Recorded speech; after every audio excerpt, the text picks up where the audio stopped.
Hoy iniciamos una nueva serie, como es de esperar, en torno a Navidad. Por eso el título de la serie por 3 semanas será El Gran Anuncio. El Gran Anuncio es el tema. Y obviamente el Gran Anuncio gira en torno a nuestro Señor Jesucristo. Sin embargo, cuando abrimos las Escrituras en los Evangelios, vamos a encontrar un triple anuncio también que guarda relación, por supuesto, con nuestro Señor. Y el primer anuncio es el tema de hoy, el anuncio del nacimiento de Juan el Bautista. Y por eso quiero invitarte a que abras tu Biblia en Lucas capítulo 1, verso 5 en adelante. Lucas capítulo 1, verso 5 en adelante. Me acompañas, también aparece en pantalla. Y vamos a leer este pasaje.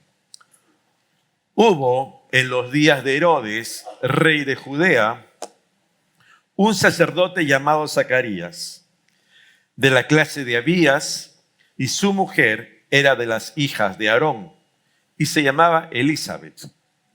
Ambos eran justos delante de Dios y andaban irreprensibles en todos los mandamientos y ordenanzas del Señor.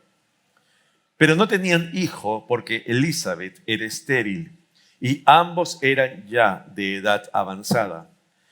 Aconteció que ejerciendo Zacarías el sacerdocio delante de Dios, según el orden de su clase, conforme a la costumbre del sacerdocio, le tocó en suerte ofrecer el incienso, entrando en el santuario del Señor. Y toda la multitud del pueblo estaba fuera orando a la hora del incienso.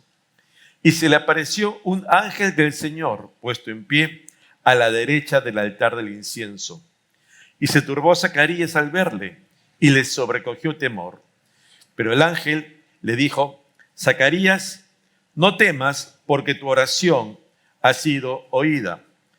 Tu mujer Elizabeth te dará a luz un hijo, y llamarás su nombre Juan.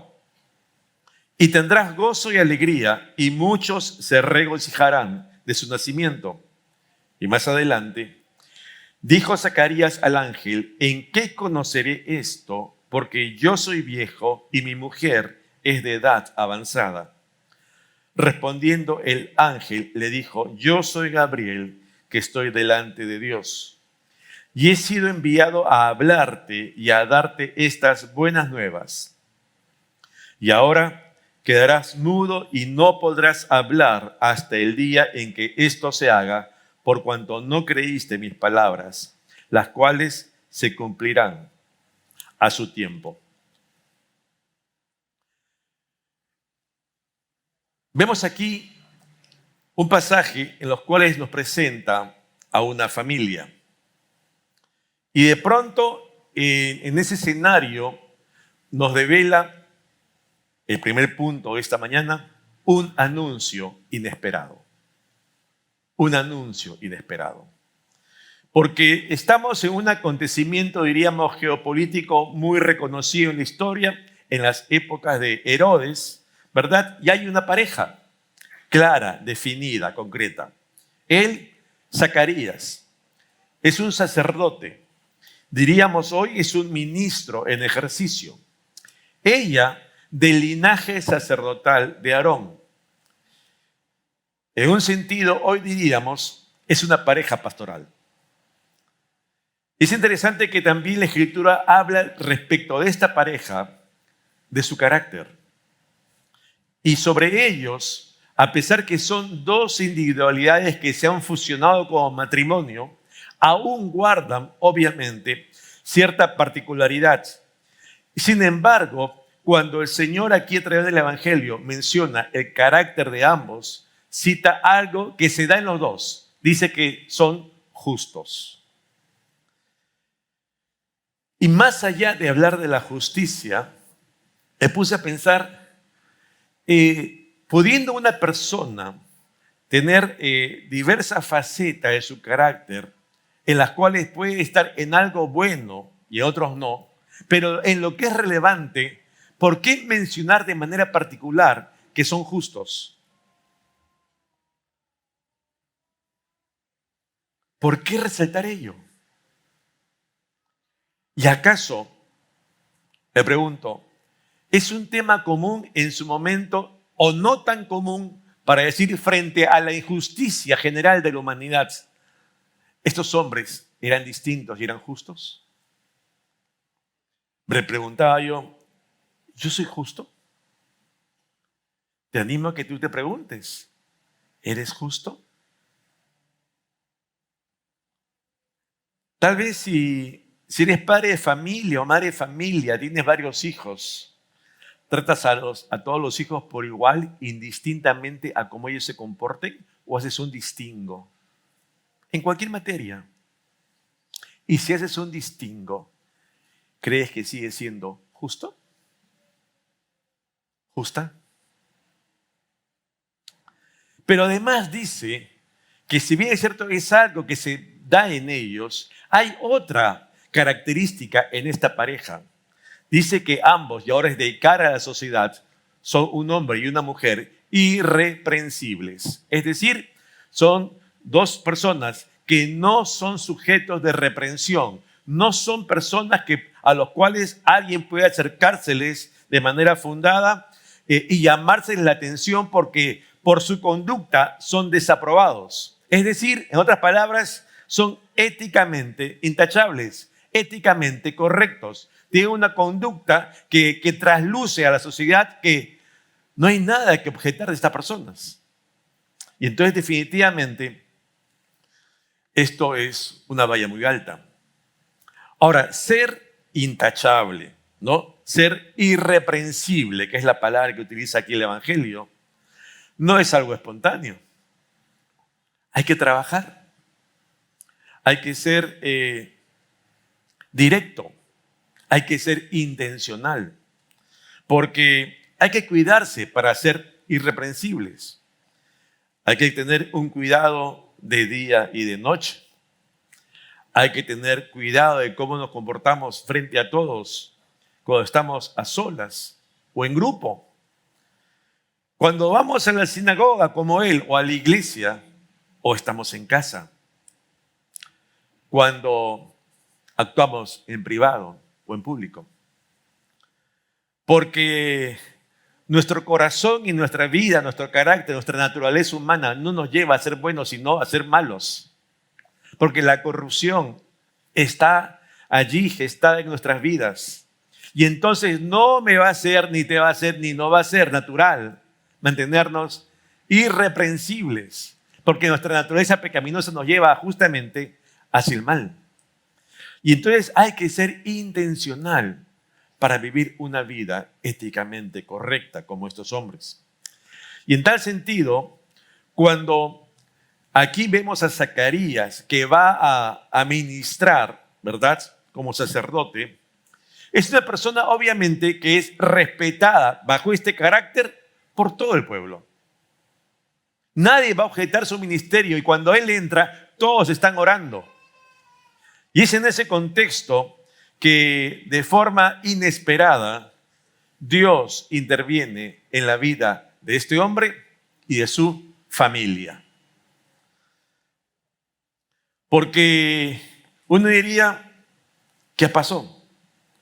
Un ángel enviado por Dios le trae un mensaje. Hay un mensaje de lo alto que viene aquí abajo, cuyo mensajero, que es el ángel Gabriel, trae justamente para ellos. Dice, tu oración ha sido oída y tu mujer Elizabeth te dará a luz un hijo y llamará su nombre Juan. Ahora recordemos, Elizabeth es estéril y además es mayorcita, pero va a concebir. Ese es el anuncio del ángel. Tu oración ha sido oída, Zacarías. Vas a tener un hijo. Hay una respuesta que viene del cielo respecto de una oración que se cobijó en un momento en el corazón, obviamente, de esta pareja. Porque es algo que no tienen, pero que anhelan como esposos. Es algo que todo matrimonio en su momento quiere tener, un hijo. Es algo que ellos tienen interés, pero que físicamente les es inviable. Es algo que no ha llegado a la puerta de su casa y lo ven como algo lejano y hasta imposible, inviable físicamente por la esterilidad de ella. Tal vez, si fuera estos tiempos, iría a estos centros de fertilidad, ¿no? Tal vez como algunas hermanas preguntan, pastor, mire, estoy soltera, ¿puedo congelar mis óvulos? Porque esa es la intención, un día quiero ser madre. Siempre hay un interés, un deseo, un anhelo. Esto no tengo, pero quisiera. Pero veo que materialmente, físicamente, la realidad me dice que todavía no puedo. Y entonces no le queda más que a Zacarías y Elizabeth elevar sus ojos al cielo y buscar allí en Dios la respuesta que aquí en la tierra no pueden encontrar. Porque ellos tal vez lo han intentado todo, ya visitaron todos los médicos, pero recuerda, ese reloj biológico sigue corriendo, súmale que es estéril y ese momento pues, de la ovulación también va a terminar, si no terminó ya. ¿Cómo va a ser posible? La solución entonces no está en la ciencia, sino en Dios. Y es allí donde acude. Y es inobjetable que esto aconteció porque justamente el ángel dice, tu oración ha sido oída. Es decir, ya elevaron delante del Señor lo que era la causa de su anhelo, de su congoja, de su dolor, de su expectativa, de su frustración. Y yo quiero preguntarte a ti, hermano, hermana, amigo, amiga que nos visitas en esta mañana. ¿Hay algo que tú deseas y que no ha llegado todavía a tu vida?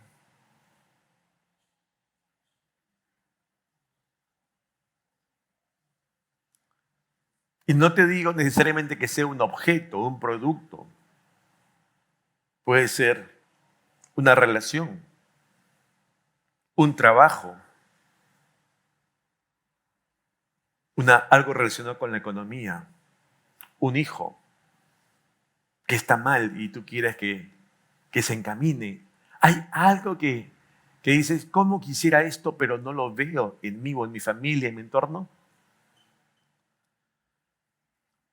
Tal vez te preguntas que el tiempo sigue pasando y no ves que nada se soluciona, que todo sigue igual. Y te preguntas por qué en otros sí y en mí no. ¿Hay algo así en tu vida? ¿Algo ha pasado así?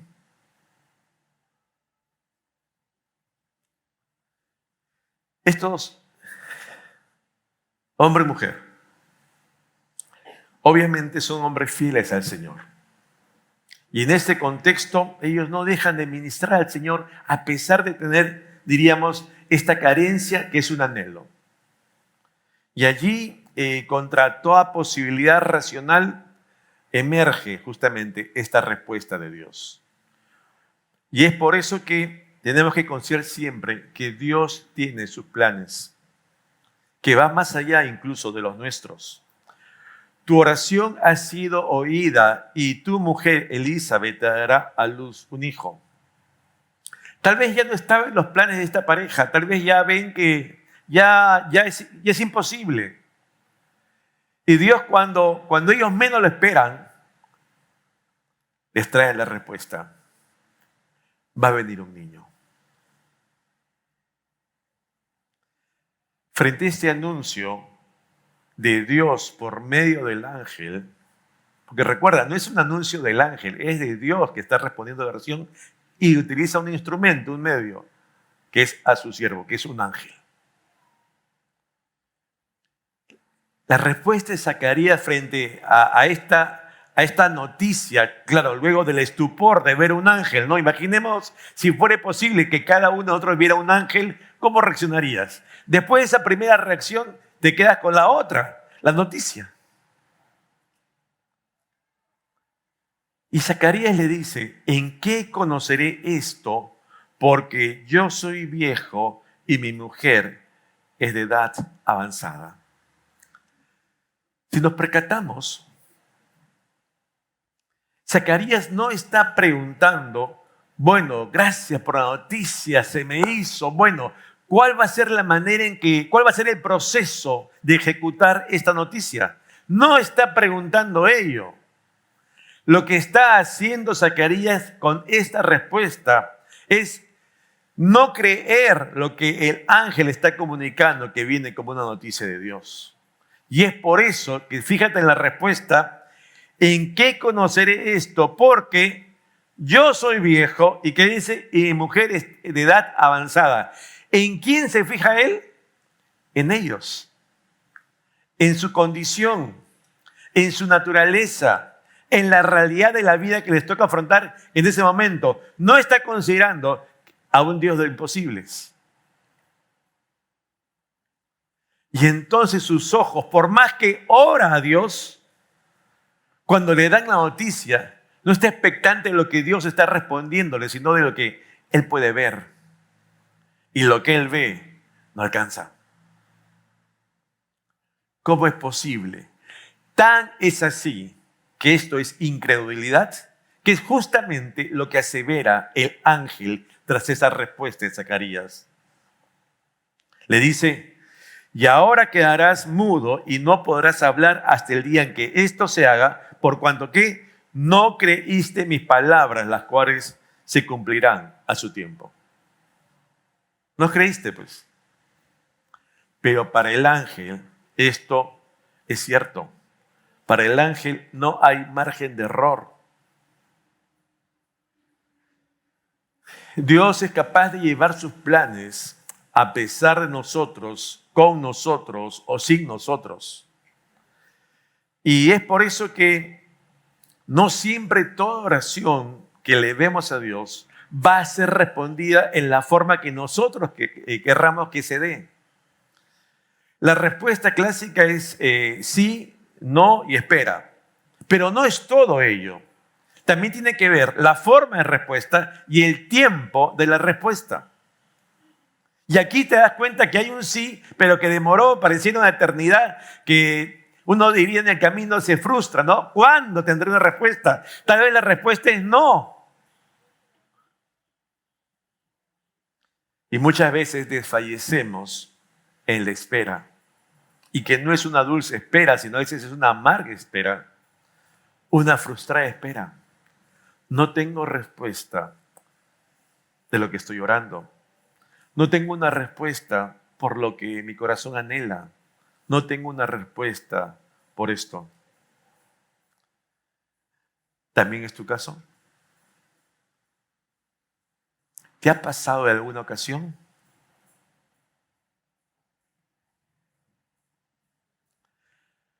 Lo que no sabe Zacarías es que más allá de su interés propio y natural como matrimonio, ¿no?, de querer tener un niño en casa, es que están los propósitos de Dios. Y es por eso que en este anuncio inesperado no solamente hay una comunicación de que mira, vas a tener un bebé. No, sino que más allá de quedarnos esperando lo que anhelamos, hay que esperar lo que realmente Dios quiere a través de sus respuestas. Y por eso el segundo punto es el propósito del anuncio. Porque muchas veces nos quedamos solo con el bebé, ¿verdad? El anuncio. Pero hay un propósito postrero que es superior. Y es justamente lo que vamos a ver. Porque el propósito de este anuncio dado a Zacarías no reside solamente en la expectativa satisfecha en ellos, van a ser papás. No, sino que tiene Dios propósitos mucho más elevados y mucho más eternos que justamente la transitoriedad de un niño. Sí, van a ser padres, pero los propósitos de Dios van más allá incluso que la vida de Elizabeth y Zacarías. Si tú lees los evangelios, hasta acá llega Elizabeth y Zacarías y desaparecen. Y después sigue la vida de Juan el Bautista. Porque solamente allí te enfocas Elizabeth y Zacarías fueron incluso en su tiempo un instrumento y un medio para que llegue, ¿quién? Juan, el precursor de Jesús. Y salen de la escena, ya no aparecen más en las Escrituras, porque ahora el enfoque está en Juan. Porque Juan va a ser enfocado, porque Juan va a presentar a ¿quién? A Jesús. Y es por eso que muchas veces pedimos que Dios satisfaga algo que anhela nuestro corazón pensando solamente en eso. Ya lo tengo, ya Dios me lo dio, happy end, vamos a casa. Y nos olvidamos que Dios también tiene planes. Y que muchas veces la respuesta que estamos dando, que nos está dando Dios, no nos hemos dado cuenta que Dios tiene propósitos también con esa respuesta, que va más allá de una satisfacción personal o familiar, que es el caso justamente de Juan. En pantalla va a aparecer un cuadro paralelo y tú vas a ver allí en Lucas dos pasajes. El primero de ellos es el anuncio del ángel. Cuando el ángel le anuncia a Zacarías, vas a tener un hijo, describe algunas características de lo que va a ser este hijo. Es este todavía no nacido, no nato, y dice, pero va a ser así, ¿ah? Pero apenas nace, su padre Zacarías, en una profecía guiada por el Señor, también da esta profecía que es la otra columna. Y describe allí, guiado por el Señor, cómo va a ser ese niño cuando sea grande. Y entonces en este paralelo vemos una descripción de lo que va a ser la vida y ministerio de Juan el Bautista. Y en resumen tú estás viendo 3 rubros. Y son 3 referencias a este niño que surge en la escena mundial y que nos hablan de 3 aspectos. El primero, ¿cómo es visto este niño a los ojos de Dios? El segundo aspecto, ¿qué condición personal va a evidenciar este niño que será hombre? Y el tercer aspecto, ¿para qué viene? ¿Cuál va a ser el ministerio que va a desarrollar? Que justamente es lo trascendente, más allá de ser parte de un hogar. Y en primer lugar, del pasaje vemos cómo es visto a los ojos de Dios. Y es visto como un profeta. Juan el Bautista es visto como un profeta del Altísimo. En el original habla de alguien que es un orador que inspira. En otras versiones y otra traducción también allí del griego dice que es un vocero. ¿Y quién es un vocero? Un vocero es alguien que habla en nombre de otra persona, ¿verdad? Es un vocero. Y aquí entonces la figura de profeta es alguien que habla en nombre de ¿quién? De Dios. Y que trae el mensaje de Dios a otro. Esa es la figura de un profeta. Y por eso quiero que veas un instante, por favor, mis manos, aquí un ratito, voy a hacer una breve explicación ilustrativa. Dios, aquí está el sacerdote y el profeta, y aquí está el pueblo de Dios. ¿Ok? Dios, el sacerdote y el profeta y el pueblo de Dios. En resumen, gráficamente, ¿cuál es la función de cada uno de ellos? Profeta y sacerdote. El sacerdote tiene por misión presentar al pueblo delante de Dios. ¿Cuál es la función del profeta? Traer el mensaje de Dios al pueblo. ¿Te das cuenta la inversa? El sacerdote presenta y lleva al pueblo delante de Dios.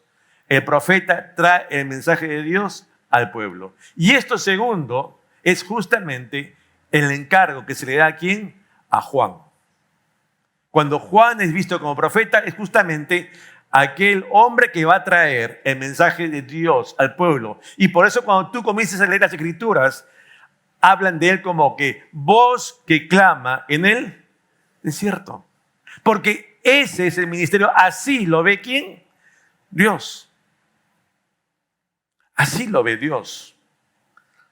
Mateo capítulo 3, verso 1 y 2 dice lo siguiente de Juan el Bautista. En aquellos días vino Juan el Bautista predicando en el desierto de Judea diciendo, Y este es su mensaje, casi es el único mensaje. Arrepentíos porque el reino de los cielos, ¿qué? Se ha acercado. Y me llama la atención porque cuando Jesús empieza su ministerio, toma este mismo mensaje de Juan y empieza predicando lo mismo. O sea, avala el ministerio de Juan y empieza con el mismo mensaje. Arrepentíos porque el reino de los cielos se ha acercado. En este caso, en él, en la persona de Jesús. Y vemos aquí que este mensaje tiene un llamado, pero también tiene una razón.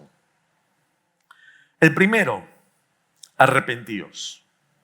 Es un llamado a arrepentimiento. La palabra es metanoeo. Es un cambio de disposición, un cambio en nuestra manera de pensar. Y es por eso que lo decimos reiteradamente. Nuestra manera de pensar nos lleva a tomar decisiones. Y las decisiones se plasman ¿en qué?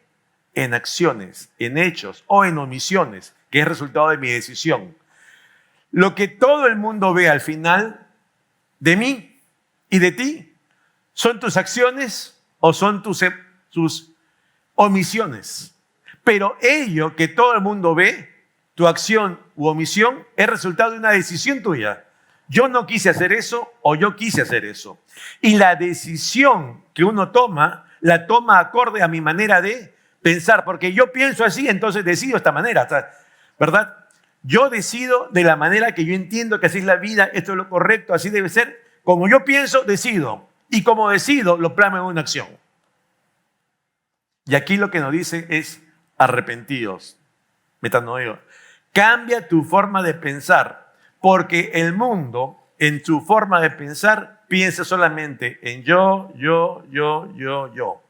Es un mundo y es un ser humano que está corrompido por el pecado y solamente piensa satisfacer su propio ego. ¿Por qué? Porque es un hombre sin Cristo y piensa solamente en sí. Y es por eso que necesitamos considerar esto. El llamado justamente es a un cambio en nuestra forma de pensar que finalmente se traduzca en hechos concretos. De modo que si está en Cristo, ¿qué cosa es? Nueva criatura es, ¿verdad? Las cosas viejas pasaron y aquí hay un cambio. Cuando Juan el Bautista sigue predicando arrepentidos y vienen los fariseos y le dice hipócritas, ¿verdad? ¿Qué está diciéndoles al final de todo ese pasaje? ¿Quién nos enseñó a huir de la ira venidera? Haced obras dignas de, ¿qué? Arrepentimiento. ¿Qué está diciéndoles? Que finalmente sus hechos, más allá de lo que vengan acá a decir, sus hechos respondan a un cambio en su vida. Porque los hechos van a responder efectivamente a un cambio.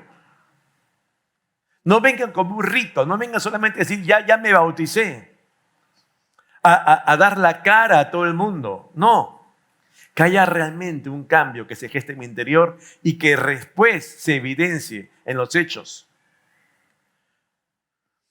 Y por eso la Escritura dice, por los frutos los conoceréis. Porque no es lo que me digan, no me llenes de floro. Porque lo que tú pienses y decidas, al final lo voy a ver en hechos concretos. Y entonces aquí lo que está diciéndole en este mensaje es, cambia tu forma de pensar para que seas una nueva criatura, alguien distinto. No puedes seguir andando haciendo lo mismo. Tiene que gestarse ese cambio en nosotros. Y por eso el anuncio que es previo a la venida de Jesús, ¿verdad? El anuncio de Juan es arrepentíos y da la razón. ¿Por qué? Porque el reino de los cielos se ha acercado. O sea, la razón de este ministerio profético es que está anunciando que ese reino de los cielos ya está aquí, entre nosotros. Recuerda que entre Juan y Jesús se llevan solo 6 meses. Y Jesús ya está allí, está terminando el ministerio de Juan y está empezando el ministerio de Jesús. Y allí justamente dice, ya se ha hecho realidad el ministerio. Y has hecho realidad que el reino de los cielos esté entre nosotros. ¿En la persona de quién? De Jesús. Y es por eso que es el tiempo. Es el tiempo que se esperaba. Entonces, vemos una respuesta a la segunda pregunta. Si lo ve como profeta, ¿qué condiciones debía tener este hombre? Dice que debe ser lleno del Espíritu Santo. Y es alguien que está embebido de la presencia de Dios, ¿no? No de vino, sino del Espíritu Santo. Alguien que está embotado, digamos, que todo lo que contiene la capacidad de su ser está absolutamente repleto ¿de qué? De Dios. De Dios. Efesios 5 es un pasaje muy conocido que dice: no os embriaguéis con vino en lo cual hay disolución, antes bien sed llenos del Espíritu. ¿Ok? Repleto, atiborrado, no de vino, sino ¿de quién? Del Espíritu. Y esta condición debía tenerla Juan, y esta condición debemos también tenerla nosotros.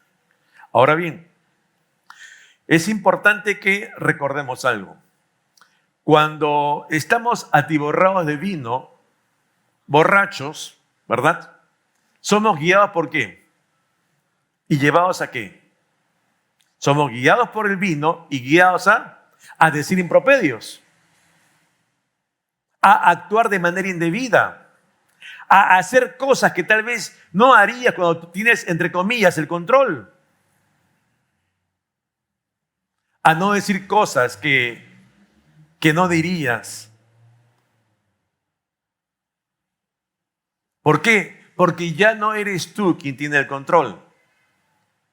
Te has dejado dominar por los efectos del vino en ti.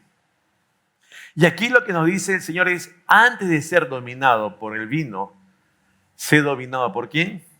Por el Espíritu Santo. Que Él dirija nuestras vidas de forma tal, entonces todo lo que yo piense, lo que habla, lo que haga, sea gobernado por Él. Y esa es la actitud que tiene que tener necesariamente, y va a tener ¿quién? Juan el Bautista. Y así lo perfilan y así lo proyectan. Es un hombre del Señor. Y entonces, bajo estas condiciones y estas facultades, va a poder predicar efectivamente ese mensaje de arrepentimiento. ¿Y cuál es este mensaje? ¿Cuál es su ministerio? ¿Cuál es el mensaje profético que trae a los hombres? Y ese que dice allí, Lucas 1, verso 77 en adelante. Dice: él vino, fíjate, ¿para qué vino? Su ministerio. Para dar conocimiento de salvación a su pueblo, para perdón de sus pecados del pueblo, por la entrañable misericordia de nuestro Dios, con quien nos visitó desde lo alto de la aurora, para dar luz a los que habitan en tinieblas y en sombra de muerte, para encaminar nuestros pies por camino de paz. Para dar conocimiento de salvación. La salvación ha llegado. La salvación ha llegado a Israel. La salvación ha llegado a los hombres. La salvación ha llegado a nosotros también. Nos alcanzó. Y es importante tener esto presente porque hoy en nuestro contexto, incluso religioso, tradicional, mucha gente piensa que todos iremos al cielo por la eternidad cuando muramos. Y eso es falso. Yo quiero que me acompañes y leas conmigo, por favor, va a aparecer en pantalla un pasaje que está hablando de Jesús. Juan capítulo 3, verso 16, ¿verdad? El versículo más famoso de la historia. Pero también los siguientes, porque a veces nos quedamos solo en el 16 y quiero que leamos hasta el 19. Dice la Escritura lo siguiente: porque de tal manera amó Dios al mundo, que ha dado a su Hijo unigénito, para que todo aquel que en Él cree, requisito causal, todo aquel que en Él cree no se pierda, mas tenga vida eterna. Es decir, hay dos opciones. Porque no envió Dios a su Hijo al mundo, a Jesús, no lo envió para condenar al mundo, sino para que el mundo sea salvo por Él. Hay dos vertientes, dos opciones. Y Dios envió a su Hijo para que seamos salvos y no condenados. Dice: el que en Él cree, en Jesús como Salvador, no es condenado. Pero, y ahí está el gran pero, el que no cree, ¿qué pasa? Ya ha sido condenado porque no ha creído en el nombre del unigénito Hijo de Dios. Y esta es la condenación, que la luz vino al mundo, y habla de Jesús, y los hombres amaron más las tinieblas que la luz porque sus obras eran malas. Y el tema es justamente que los hombres podamos comprender que el destino eterno, sí, todos anhelamos estar con el Señor, pero hay dos. Hay salvación y hay condenación. Hay salvación eterna y hay condenación eterna. Que por nuestra naturaleza propia somos pecadores y ya sujetos a condenación. Y de esta condenación que no se va a definir, el que no cree ya está condenado, de esta condenación nos rescata y nos lleva ¿a dónde? A salvación. No es que cuando muere una persona, ¿a dónde irá? No, ya sabemos dónde va. Está condenada y es por eso la necesidad urgente de poder comunicarle a nuestros amigos, a nuestra familia, que el tiempo se acaba y el tiempo acabará el día que fallezca. Y es por eso que la gente necesita, como dice acá, conocer de la salvación. No hay vuelta atrás. El destino está definido. Y el que no cree ya ha sido condenado. Y justamente para que la gente no sea condenada, nos vino a rescatar y dar ¿qué? Salvación. Y eso tiene que conocer el mundo. ¿Por qué? Dice, para perdón de sus pecados, de la humanidad, de nosotros, pecadores. Y nos perdona porque lo merezcamos, no. ¿Qué dice aquí? Por la entrañable misericordia de nuestro Dios. ¿Y qué es misericordia? Misericordia es que Dios no nos da como merecemos.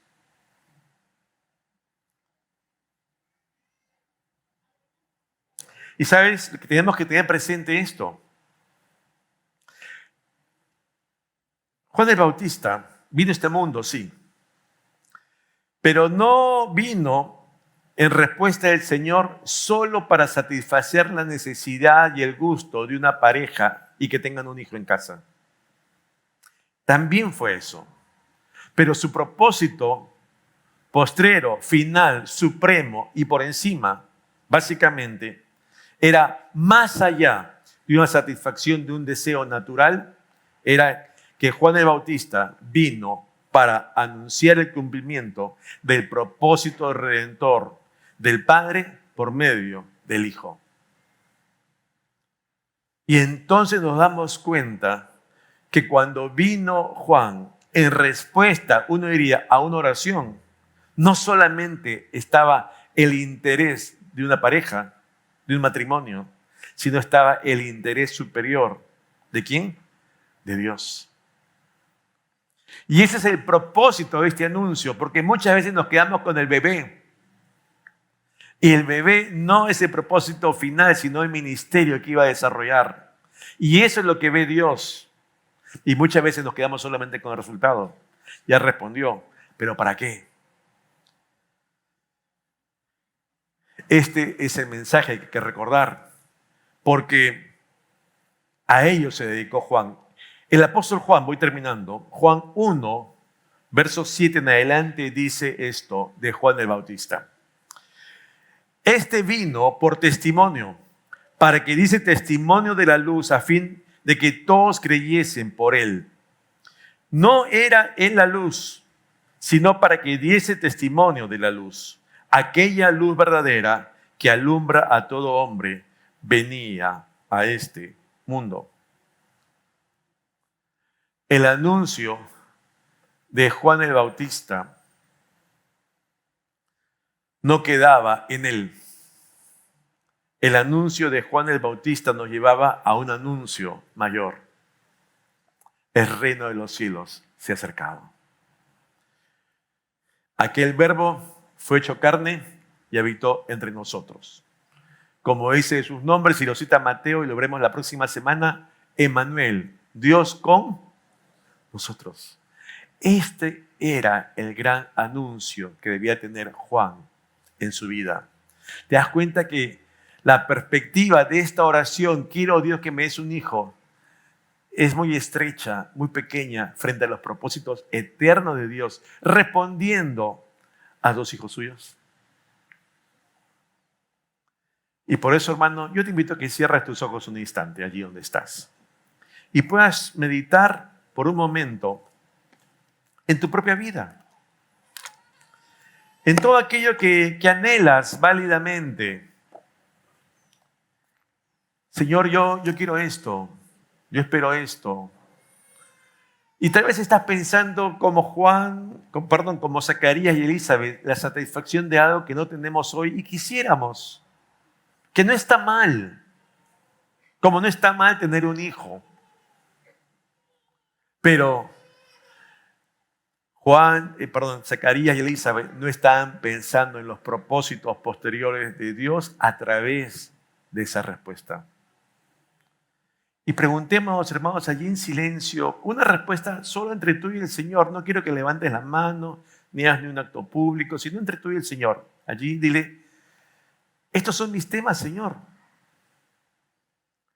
Yo muchas veces pienso esto, quiero esto, anhelo esto, pero me estoy enfocando solamente en lo que yo quiero y no me estoy enfocando en tus propósitos.